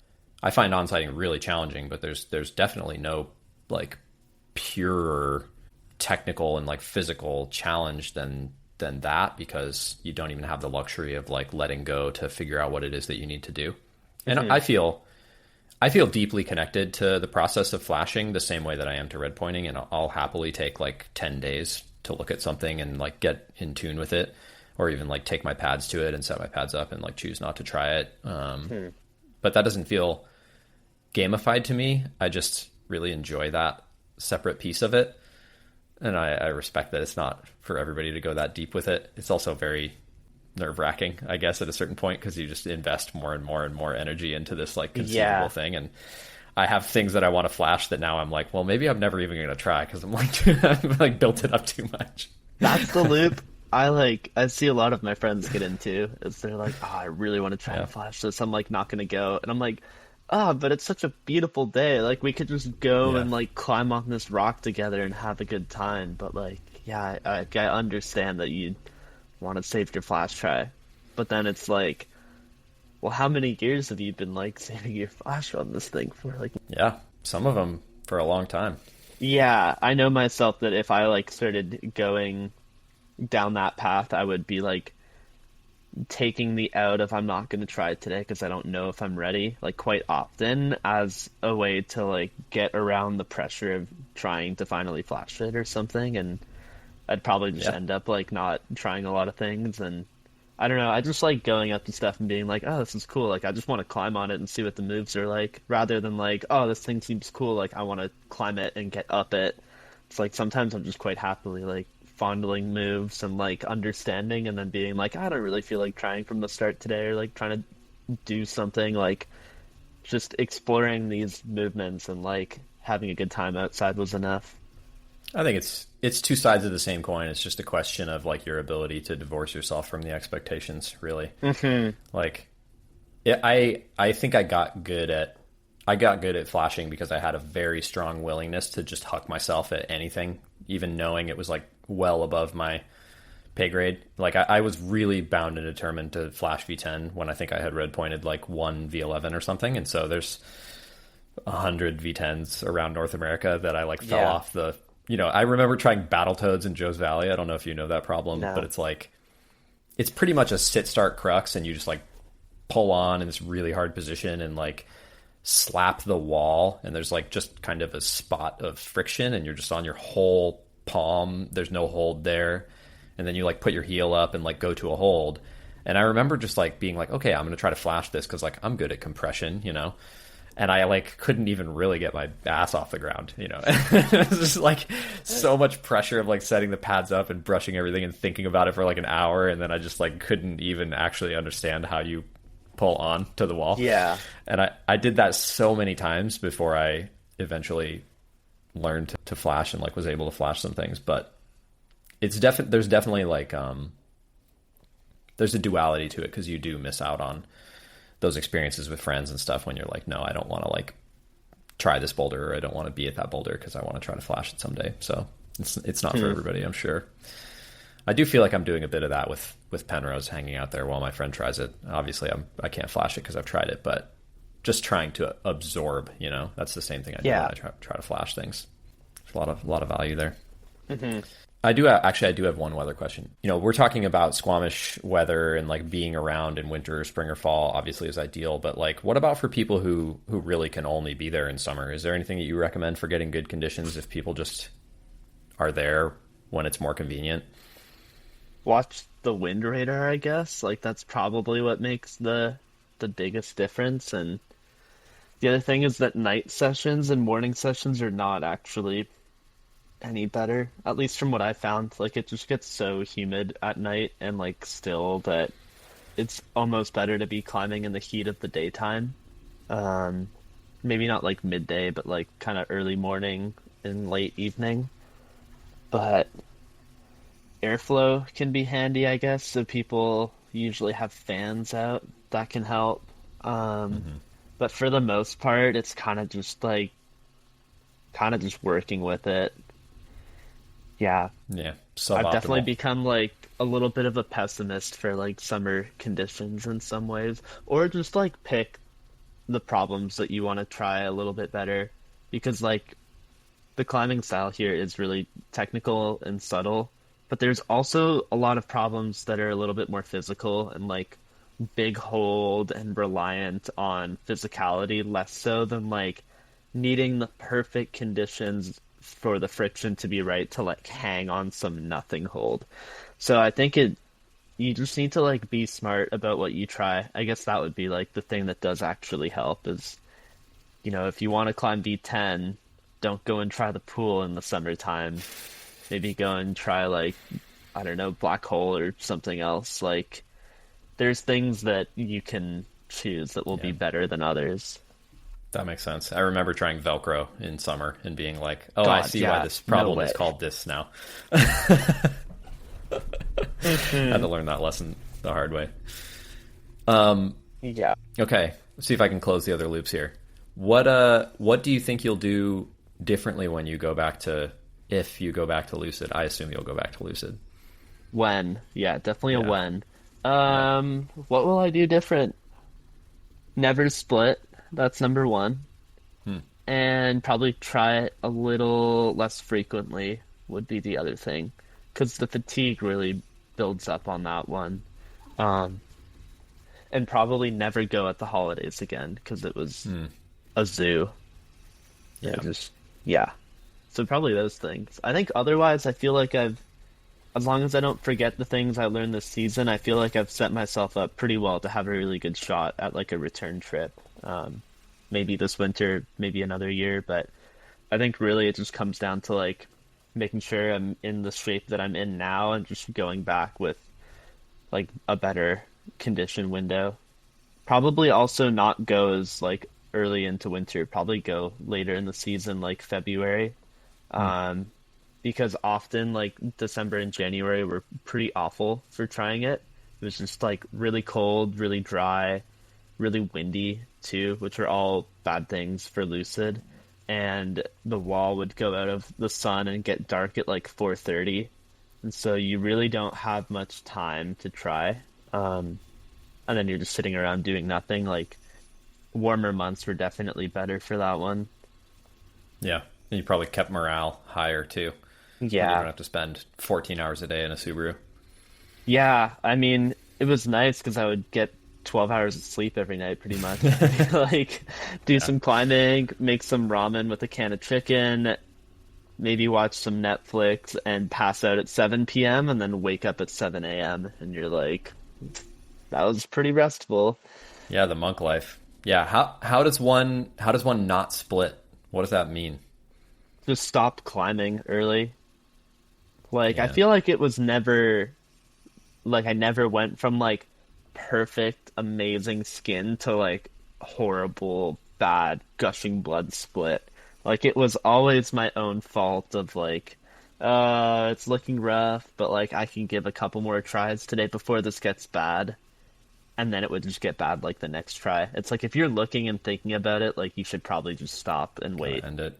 Like Yeah. it kind of sucks because you don't end up getting to do all that much climbing when you're like in Bishop trying something like that, but I mean, you can always just like tape a bunch of your tips and go climb mods too if you want, but ultimately you just gotta like call the session early. Is like super glued tape, I assume, is not even a practical tactic for something as intense as Lucid. You like need the tack Um, of your skin, right? yeah, for like trying moves, I would tape. I was getting to the point with the jump move where I could actually like do the footwalk and the jump sequence with my left hand taped, which was a little crazy because that holds so small and like friction dependent. But to like grab that hold with tape on is pretty hard. The Yeah. fact that Megos did it with tape on that hand, both hands, is kind of just crazy. Yeah. Um, so for like trying moves, it was definitely handy. Um, I learned about this crazy thing this winter from a guy in Washington named Roger. he has like a buddy, I guess, that works in medical, and got him a bunch of this stuff called Dermabond, which is like medical grade super glue, and it takes a really long time to dry, but then it doesn't flake off like super glue does. Like it bonds to your skin really well. And I tried that a little bit and would like get a bad split, would like clean it, trim it back, and then Roger gave me a bit of Dermabond to try, and I just like would put it on. And it has a pretty similar texture and elasticity to skin that like flexes and actually works pretty well. So if you have $80 to drop on a tube of that stuff and it's single use, that stuff works great. But then when my tube was done, I just didn't have any more. So I was using the super glue gel, and that was pretty good. And like towards the end of the season, like when my skin was starting to get a little bit bad, I would just put like super glue over the spot that was bad and then not tape it, but just let the glue dry and then like sand it flat. And I would get one try, but it would stop my skin from like breaking through. And then I could just like sand the glue back again, re-glue, and try again. So Gotcha. things like that kind of work, but it's definitely not as good as having like good skin. Yeah, for sure. I mean, you have to have, I think you must have kind of moist skin if you could get away with putting super glue over the damaged spot and still trying. Because my early memories from trying super glue with very dry skin would be like I would get a split and I would be like, well, I'll just glue it shut because I've heard people do that. And then I would wind up splitting like so badly and deeply because the super glue would like, it's also quite dry as well, you know? Yeah. Yeah. Huh. That was That gnarly. makes sense, I guess. Yeah. Yeah, it's just that it's a very interesting and I feel like unresearched side of climbing, like just how different people's skin is from person to person. It probably makes a huge impact in your climbing outlook. Yeah, absolutely. I mean, it definitely is something that's different for everyone, but there's also like so many things out there that there's like no reason that your skin can't be in good shape. Yeah, I mean, the thing in Bishop with like my skin being dry, it's like there were maybe only like a few people I met in Bishop that season who would be like, ah, my skin's so soft and sweaty right now. Like everyone for the most part is just like glassy and dry because that's the environment there. yeah, But yeah, there's a lot of like Rhino has like, their whole line of different stuff, and like you can do a lot with all those different products to kind of adapt to your skin. I think a lot of people maybe just don't know like what they need to be doing, and that yeah, does depend on like where you're climbing and what you're climbing on. So it's kind of just trial and error to figure that out. yeah, for sure. Yeah, I mean, I think, and I'm always an advocate of like people doing more like volume type climbing or mileage type climbing, especially here in the Northwest, because for me, my skin, I think because my skin is naturally dry and hard, but if I go out and I condition it by just climbing a bunch of mods like once a week or once every other week or whatever, it just gets like bullet hard and then I can have better sessions on my project. But if I just go try projects, it just gets worn down and thin and it doesn't like adapt to that quite as well. So I think I've Yeah, kind of learned over time that that's what I have to do. there's I don't know how much it worked. I think it kind of worked a little bit, but I was told about this trick where you like we would just be sitting around a campfire drinking beers, and I would like take the metal cap of the beer bottle and like fold it on itself and make a sharp point on both sides, and then I would sit there and dig it into my skin to kind of like build up a bit of a stimulus. And then I also tried, it's gonna sound so dumb. I tried burning my skin a little bit to Yeah. like kill it and have it be like also a little less painful. And so I would do 10 on, 10 off sets on the fire where I would just put my hands right there, try and like burn my skin up a little That's bit, and funny. then go 10 off, and would keep going until my fingertips felt a little bit numb. And there Yeah. was maybe something to that too. I had a mentor way back in the day who I remember being around the campfire with, and he had like raw garlic, like cloves of raw garlic, and he would like cut the clove in half and rub the cloves of garlic all over his tips, and then he would hold his tips to the fire and like Holy basically shit. burn the garlic. And he was convinced that that gave him harder skin. I never tried it Wow. myself. I had to give it a try. I've heard of other things too, of like Max Solitukin was telling me he'd do someone that would like get a kettle boiling and then the thing was you would just put your hands on the hot kettle and hold them for like as long as you possibly can Whoa. and just like fuck your skin. But then it would be like really leathery and dry and dead afterwards. Right, because it's burned. Yeah, it's burned. Like, you know. Don't try this at home, folks. We're not recommending this. It's all in theory, not in practice. It's all deeply theoretical skin science. Yeah. Yeah. All right, I'm getting down to my my lightning round here. Do you think were there a lot of jet fans down in Bishop when you were down there? I wouldn't say like everyone had them, but like I had mine and a couple other people had them, but it definitely wasn't something that like, just random crews going out had. It was kind of like the bouldering More nerds limited. had them, Yeah. and like the people that were really trying to make everything work had them. But I've been liking those over like a normal fan, mainly for Yeah. convenience and size of bringing it around.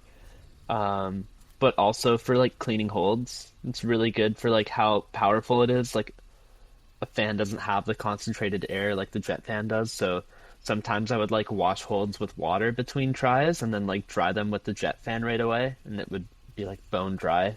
Yeah. Yeah, why I think the water only- and not ISO? The water would like actually, I don't know, I just found it worked better with like removing the chalk and it wouldn't dry up as quickly. It would also like leave the holds feeling a little bit humid, which was good for me in Bishop. But I usually use isopropyl alcohol to like for my skin and for like resetting my skin and getting my skin clean. But I just find that like the alcohol usually dries up too quick. Like around here, on rainy weeks, I'll often go and like wash boulder problems and like try and get all the grease and boot rubber off them. And so I just go out with like a bunch of water and a brush and just sit there and like scrub away. ISO does work, but yeah, there are a good amount of jet fans. It's definitely picking up. I'm still like a little unsure how I feel about them. In a way, I feel like they're better than the big fans because there's not like a constant humming noise going all the time, but it is like 20 seconds of just like a really loud fan noise, Yeah. which is kind of Yeah. annoying. Like I don't love it, but it works. Yeah. That's why I asked about it, is because I'm really curious, because in Squamish last year I noticed, especially towards the end of the season in Squamish, it was like when you were just hanging out at the Grund wall, you would just hear bursts of jet fans coming from all over the Yep. forest. And I was starting to think like, it almost is like being in a suburb where there's like lots of, lawn work being done Yeah, no, around the totally. neighborhood. Yeah. It feels like it's a weird way to put it, but around here I feel like noise stuff is a little bit harder to get upset with, because especially if it's for like such a short duration, because the highway is right there. It's like you're always going to be dealing with that. So like Yeah. a fan going off for like 20 or 30 seconds probably isn't a big deal. Right. But like out in Bishop, it's like it's quiet, and it can be like really still and nice, and then it's just like and you're like, oh fuck, like I feel like kind of an idiot right now, but it does work, and I do like to try and keep my holds clean, and it's a bit of a essential tool for that. So Yeah. yeah, definitely a clutch. trade-off. I feel like it'll suck if like, I don't know, maybe we gotta gatekeep the jet fan a little bit harder, because if everyone had one and was using it all the time, it would definitely be a little annoying to be out there. But Yeah. at the same time, maybe holds would be really, really clean. Maybe holds would be cleaner. That's an interesting ethical counterpoint, I feel like, because the noise pollution is probably my biggest gripe with them. And like, because if a crew is on a boulder that's adjacent to me and they have a fan going, like I have no idea. And even if Right. I'm at that boulder, I don't really notice it so much, but the jet fans are like very, very noticeable. But they're also, like you said, they're just vastly better for what they do. So it's like, what are you going to choose? You're going to choose the jet fan, obviously, right? Yeah. And it fits in your bag and everything. It's Totally. just Way yeah. lighter and easier to bring around. Yeah. Like I just bought a leaf blower, that uses the same battery as one of my, and I bought it like 2 years ago, and then the jet fans got popular. And now I'm like, well, this leaf blower is just immediately like superfluous. Like it serves no purpose. Sort of. Basically. Yeah. I was actually I'm debating if I dig up my leaf blower today. It's like kind of drying up, and I'm like, I could go sit in the room for 20 minutes and just like blast my leaf blower and like actually help dry things up for the weekend. Well, you could dual wield. That's got merit. Yeah, totally. But yeah, I don't know. The leaf blowers I have, I'm like so torn about those because those are like really loud. And I feel Yeah. like they often do nothing if it's like had just rained heavily and the air is like crazy humid. It's like it only helps so much. The day my wife did Tatanka last summer, which was like pretty badass send for her. Like Hmm. it had rained the day before, and it was like intermittently raining that morning, and we were like debating whether we should even climb that day. And I was like, let's just bring all this stuff. We'll bring the fan and a Yeah, leaf blower and like set the fan up, and the weather cleared a little bit, and then I would just leaf blow all the holds up the whole boulder for like 2 minutes before she would try. So it was incredibly annoying because there's just no conversation for like 2 or 3 minutes, and then she tries once, and then we hang out for a while, and then like I yeah, would repeat the process. But it produced like some of the better conditions we got the whole summer because it was like cool because it had rained, and then the boulder was also dry, and something about when it's humid out and you point a fan at the holds and you temporarily make it like drier than the air temperature, you get like much better conditions than you do otherwise. But totally. yeah, you pay the price of kind of ruining the social vibe of the session. Yeah.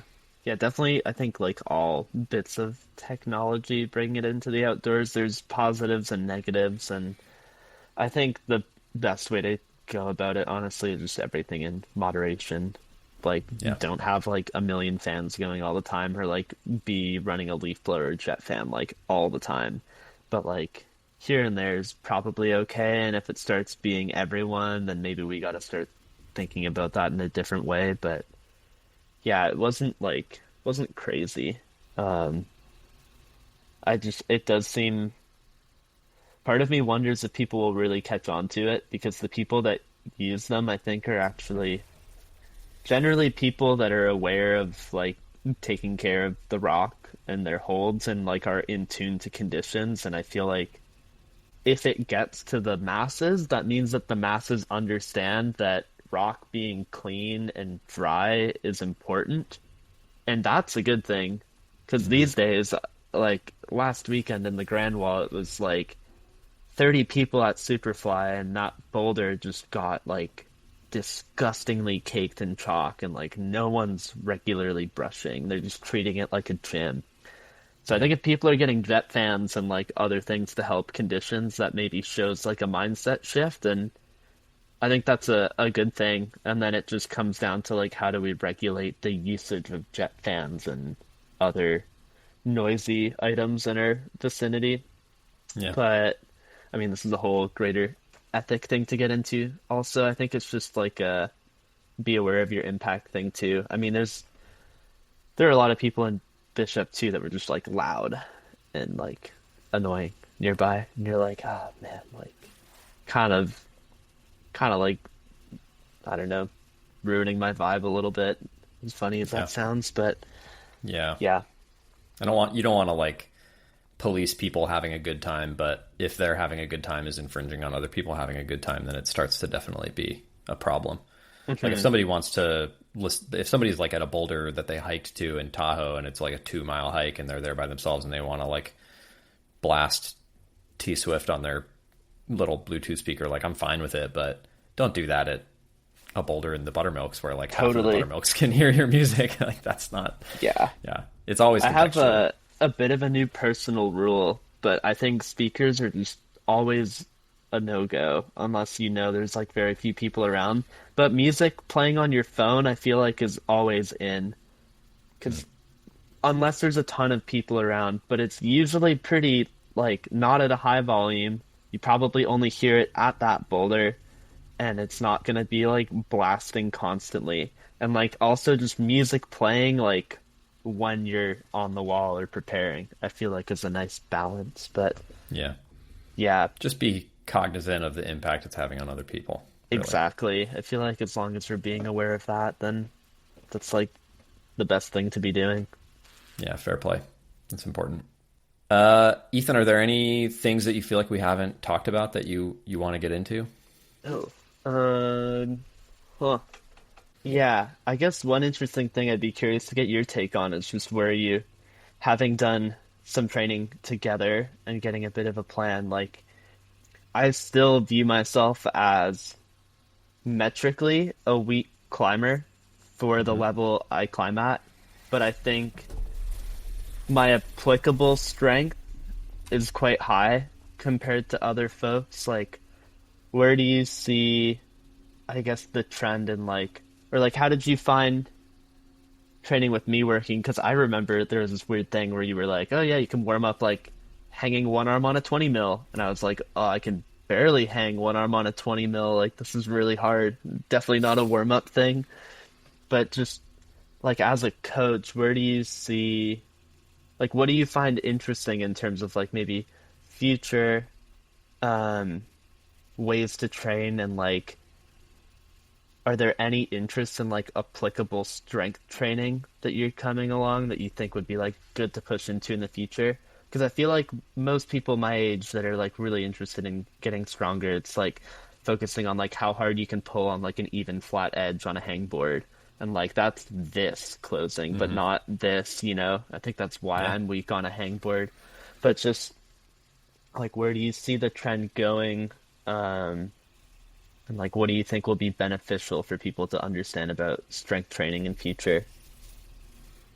Yeah, that's a very general question. So I guess my very Hmm. general answer is I think most climbers, almost regardless, should probably be doing a little bit of strength training just because at the end of the day you are an athlete and like the big value of strength training is it's so predictable and it's so reliable and a relatively low volume of it produces a really good return on your investment. And I think that as far as climbing goes, like climbing on a spray wall or climbing on a board is our sports version of strength training. Those things are really valuable. The only problem is like if the climbing is really, really hard, then the power's too high. It's too high velocity for you to ever get like really high degree of muscular recruitment because you're just sort of like winging around basically. So if you want like a little bit more strength and a little bit less speed, I think those things have to take place in the weight room. And then as far as age, like if somebody's in my age demo, like I'm 38, so I have to do more strength training and I get less from it. And then conversely, like the big argument for somebody your age to do strength training is that like hormonally speaking, you can just do half as much as I do and you get twice as much for it. And so it's like investing money. You know, you investing $1,000 now is worth way more than me investing $1,000. So it's just kind of a no-brainer to try to invest when you're 22. It's also the time when you want to spend your money on other things the Yeah. most because you're not thinking about the future yet. So the metaphor kind of carries over pretty well. Hmm. And for you specifically, I think we talked when we trained last winter. I mean, like I didn't want to make you super tired because you were leaving to go to Bishop in like, 6 or 7 weeks or something. I think the window was like up in the air, but strength training does make you tired when you're not adapted to it yet. But I think we had talked about doing like some bench pressing and some more like weighted pulling than we actually did, just because things seemed relevant. Like those things seemed like areas where you were like a little bit weaker than some of these other more board focused climbers. Yeah, I benched 130 this winter. Nice. Yeah. In Bishop, you were Yeah, benching one rep. I just tried. 1 rep. Nice. It was Well, you really should hard. be. That should have gotten you great adaptations. One rep Yeah, a one year, rep. really. No, it was just my friend was in Sage and I was moonboarding and I was like, "Oh, you're bench pressing." Like, "Oh, it's 130." Like that's a little less than my body weight. I should be able to do that. And it was so hard. I was like, Nice. "Oh, like yeah, one of these seasons I actually need to do this and like get strong." Yeah, I mean, benching I think is super underrated for upper body, like pulling and upper body, like dyno type moves. So like, on the Lucid move, when you hit that edge, the way that you need to like pull your elbows together in order to hold the swing and like stay close to the wall, or at least that's what you see most people do when they do that move. Like that's a very similar physical pattern to the one that you do when you bench press, like when you're actually moving the weight, like you do kind of need to create that same tension through your chest and your shoulders. So there's direct carryover. And for me, the other thing is like any kind of jump move where your hands wind up relatively close to center line. So you're like swing, like rotating, the bottom arm is very much in that like forward pressing pattern in order to like stay on the wall. So there's a lot of value there too. And then the other thing is, this is maybe a little more obvious, but like if you climb in Squamish and you climb on stuff like, oh gosh, I can only think of the V14 start. It's called 7. What's the V10? Lesson 6. Yeah. You know, that kind of stuff where you're in really wide compression with like neutral grip on your hands. That's very similar to bench pressing, like super, super similar.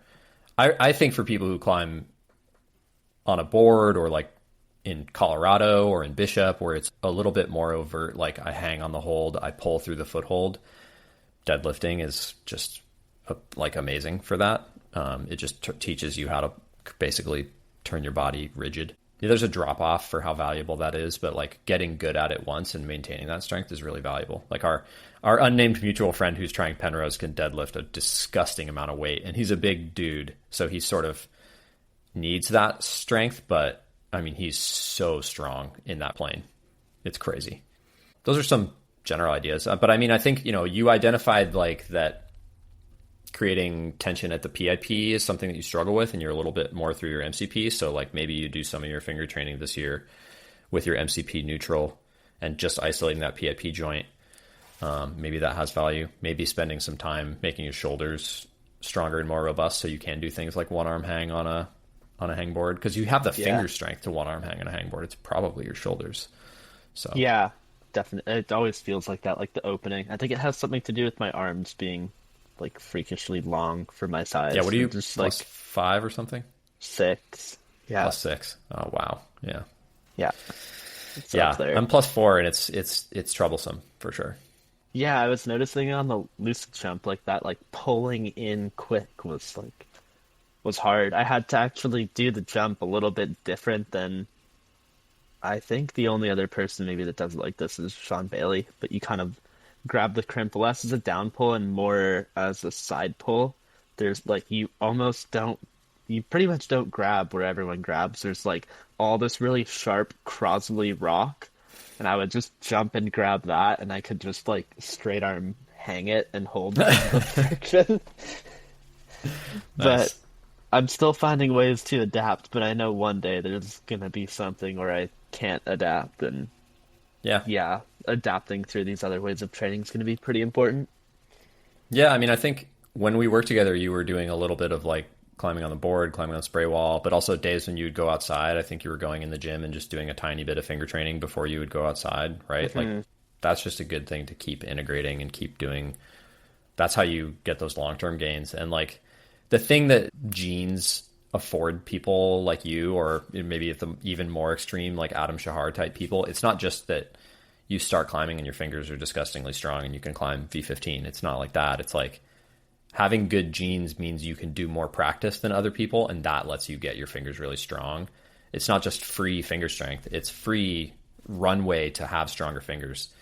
Because I coach lots of people who start at age 30 and like don't have good tendon genes, and it's like they just are plagued often by finger injuries if they get good too fast because their tendons are not adapting as fast to tolerate it. So that's what that runway's for, is lots of practice. But now that you're like 5+ years in, you have to actually start training like a normal person and like putting the time in.